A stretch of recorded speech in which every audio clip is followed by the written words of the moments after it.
ఆవిడ ఒక్కటే మాట అంది, సూర్యుడిని ఛాయ అనుసరించినట్లుగా, అగస్త్యుణ్ణి లోపాముద్ర అనుసరించినట్లుగా, వశిష్ఠుణ్ణి అరుంధతి అనుసరించినట్లుగా, వేదాన్ని పురాణం అనుసరించినట్లుగా, ఆవుని దూడ అనుసరించినట్లుగా నిన్ను అనుసరించమని మా నాన్న నాకు చెప్పాడు.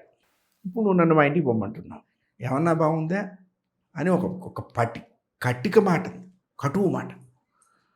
నువ్వేదో విల్లు ఎక్కువ పెడితే మా నాన్న నువ్వెంతో గొప్ప పేరు కలిగిన మగవాడనుకొని మోసపోయి నిన్ను నాకిచ్చి పెళ్లి చేశాడు. స్త్రియం పురుష విగ్రహ, నువ్వు పురుష రూపంలో ఉన్న స్త్రీవి అందండి సీతమ్మ. అమ్మ ఎంత మాట అన్నావి అంటే, అంత మాట ఆవిడ అంటే కానీ ఈయన ఒప్పుకోలే వెంట రావటానికి. అటువంటి సీతా లక్షణం తెలిసి ఉన్నటువంటి రాముడు, రామతత్వం తెలిసి ఉన్న సీత, వాళ్ళిద్దరికే తెలుసు. ఊళ్ళో వాళ్ళకేం తెలుస్తాయి? వాళ్ళు ఏదైనా అనేస్తారు.